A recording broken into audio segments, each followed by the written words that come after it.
Hey guys, I'm going to be ranking every game that I beat in 2025. I have all of them down here. This is in order of when I uploaded the last video. So, first game is SpongeBob Creature from the Krusty Krab. This is a weird one. A lot of people do enjoy this game based on what I've seen on YouTube comments. People are always mentioning this game, saying that it is their favorite or it's a really good game. I do not agree. I did enjoy playing this game as a kid. I played a lot of it, never beat it, but I did enjoy it.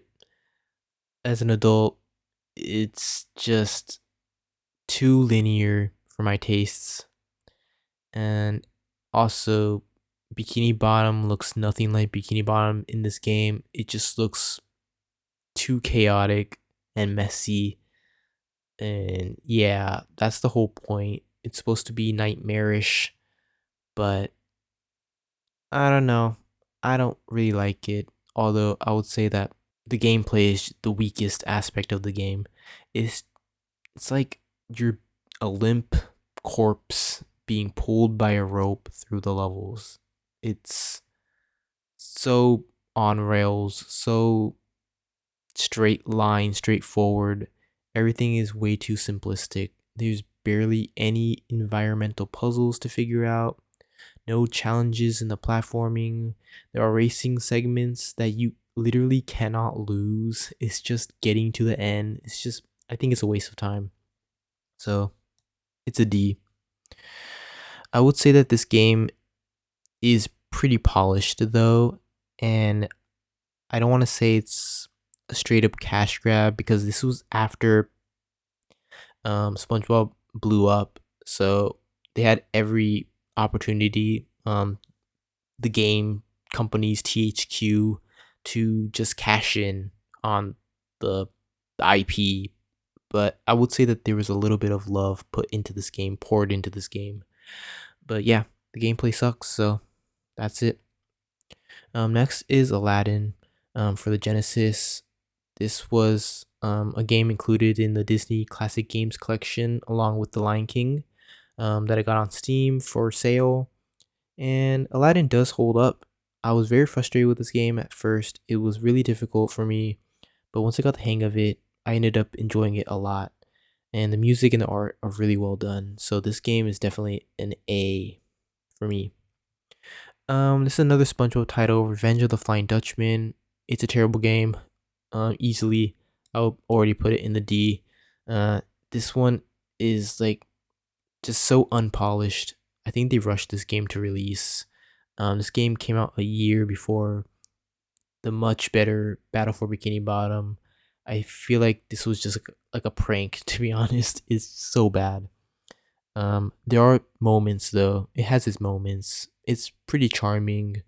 A lot of people say it's kind of creepy because of the emptiness of some of the levels, but I think that it's kind of peaceful, to be honest. You know, I actually did enjoy playing this game a little bit more than Creature because the levels were a little bit more open and yeah, they were collectibles. I think that collectibles are really fun in platformers, especially simple ones like the SpongeBob games, because it does give a little bit of a sense of urgency to the gameplay. So yeah, but overall, yeah, this game just doesn't work for me at all. Apart from this one segment, which I really enjoyed, the part where Flying Dutchman um crashes his boat into the harbor or something like the dock. And yeah, I really liked how chaotic that sequence was and how he just mindlessly murdered innocent civilians. Next is Toy Story. This is an adaptation of the first movie. It came out around the same time. I don't know if it was before or after, but yeah, this game, I think it holds up pretty well.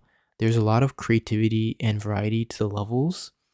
Every level is basically a different genre of game. They do repeat some of the themes, and yeah, but overall, I think this game looks good, plays good, a little bit janky in some areas, but overall, it works. Super challenging though.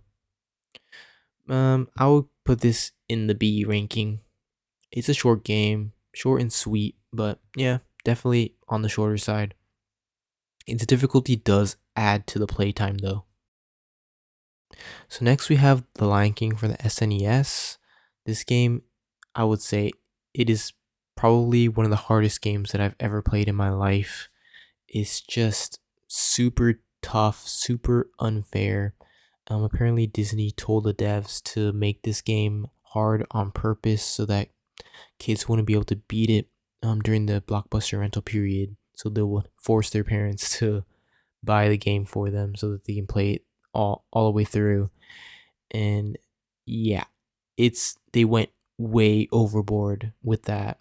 And I will say that this game is really unfair in certain areas, which is a shame because it looks really good visually and the music is really excellent as well.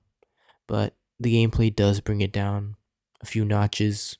So, yeah, I will say that this game is going to end up in the C ranking.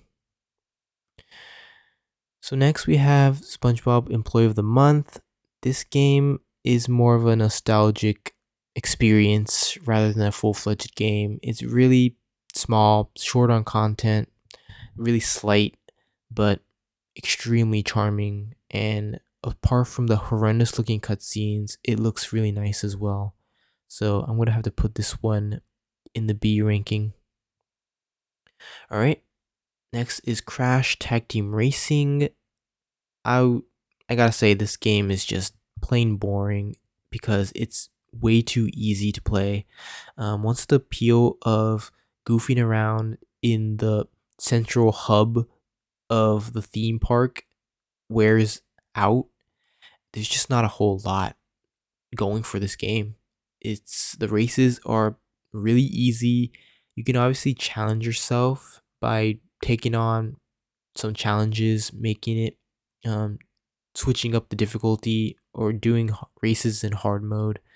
But I gotta say, it just doesn't feel like it's ever worth it, to be honest. I just really wanted to, when I was playing this game, all I was focused on was getting to the end.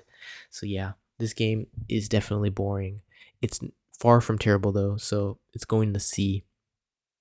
Alright, next we have Crash Twinsanity. This game I've played over and over again as a kid. It is um probably the first game that I've actually really gotten into, and yeah, it is a good game.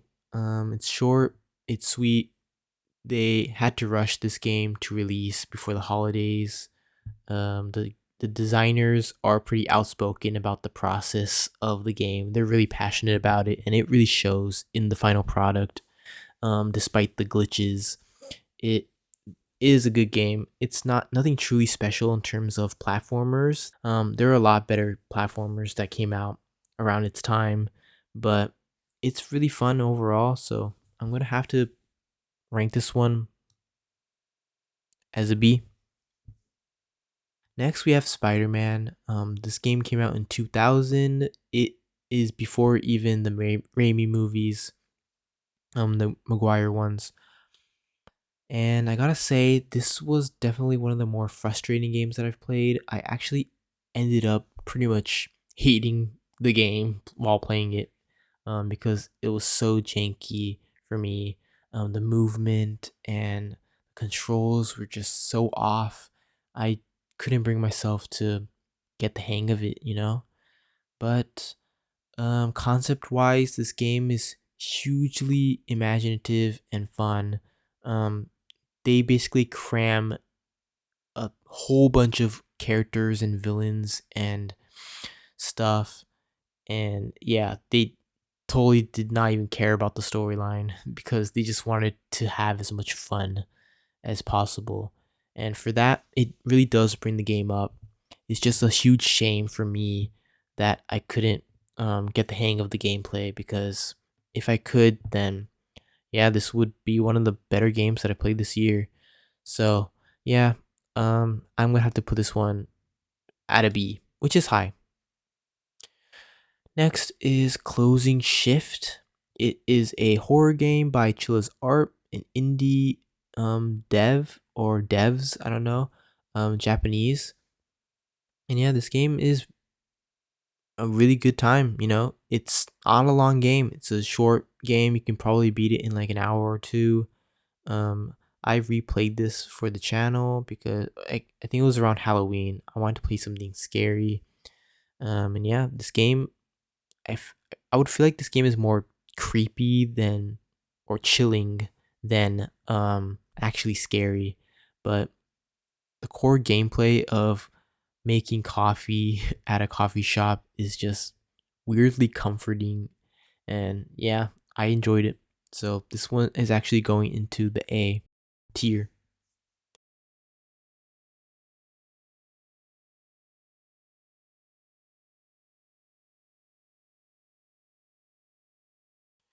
Next is The Room. Now this game is a puzzle game that I hadn't even heard of before 2025.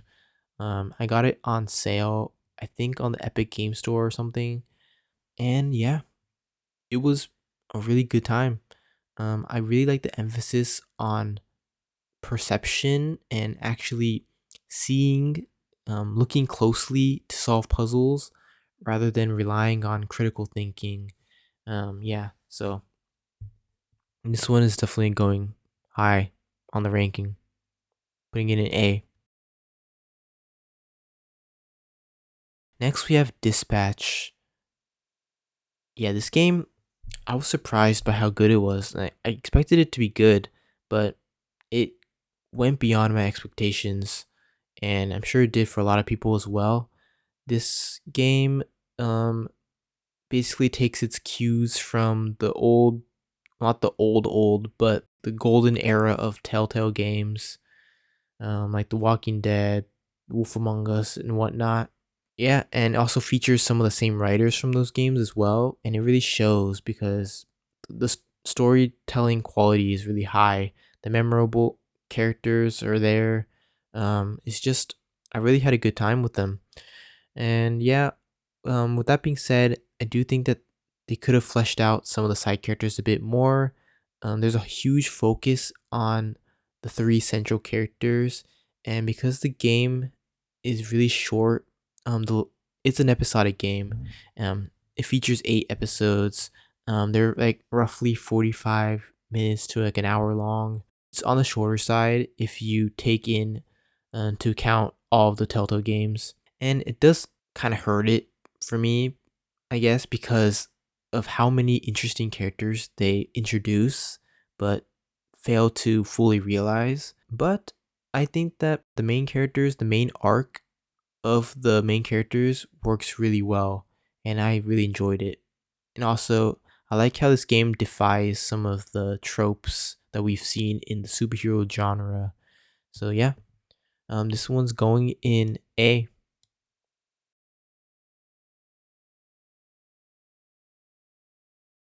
Next is the most recent SpongeBob title, Titans of the Tide. This is basically Cosmic Shake Part 2. It's like a sequel, a spiritual successor, because the storyline isn't like a direct continuation of it, but the core gameplay mechanics are essentially the same, with one pretty notable difference, and that is you get to switch between SpongeBob and Patrick at will, and you're forced to basically to switch between them because they both have different abilities, and you need to utilize both sets of abilities in order to make it across levels, and it is incorporated surprisingly well in this game. Um, yeah, but this game, I would have to say, it is on the shorter side. I think I beat it in like 4 hours, and yeah, this game is not. I think it was like $40 or something at retail, which even then I would say that it's a little bit, I don't know, lacking in content, especially for a 2025 title. But what the game does feature is good. For the time you're playing, there are definitely no weak points for me. The devs obviously did not intend for this to be at the level of like a modern day Mario game or like Donkey Kong. But yeah, it's nothing like super brilliant, in terms of platforming. I would say that they could have done more, included more content. So that brings it down to a B. Still a good game overall. It could be better though. Next, we have Lego Island. This one is kind of like Employee of the Month in that it's more of an experience rather than a full-fledged game. It is really short. You could beat it in like a couple hours, maybe even less, if you're just rushing to the end. And you don't want to really do that because you want to experience all that this game has to offer because it's not a whole lot. And I thought that this game was really charming and really entertaining. And yeah, it's just really comforting. So I'm going to have to put this one in the B rank. All right. Next, we have SpongeBob Battle for Bikini Bottom. This is the original PS2 game. Well, I think it came out on GameCube as well, but I played the PS2 version. And yeah, this for me is easily the best SpongeBob game that I've played. I know a lot of people prefer movie game or like it equally to this game, but that game is essentially an asset flip of battle. So yeah, I think that this game is superior. I like the focus on collecting spatulas. It really drives the gameplay. It elevates it, and yeah, I will say that this game isn't like it's not like the best platformer. There are a lot of better games that came out around its time, but I think that it kind of set the standard for better games based on TV shows. So yeah, I think that this game definitely deserves to be at a high rank or high tier. I'm gonna put this in the A tier. So last but not least, we have Halo 1 Combat Evolved. Now, I played this game. It was an unfortunate decision to play it with updated graphics. I don't know why I did that. This is the way I played it the first time as well. This is a replay. I played through this game like twice, both on legendary mode, which I gotta say, it is it was really difficult. I have yet to upload all the videos for this series on the channel. I think the last time I played it or the time that I beat it was like sometime in September or October, which is yeah. Um it's just because I died a whole lot of times on legendary, so it's going to take a lot of editing to trim it down to a decent length. So yeah, that's why it's not on there yet, but it will be soon. And yeah, this game is just really good. It's super memorable.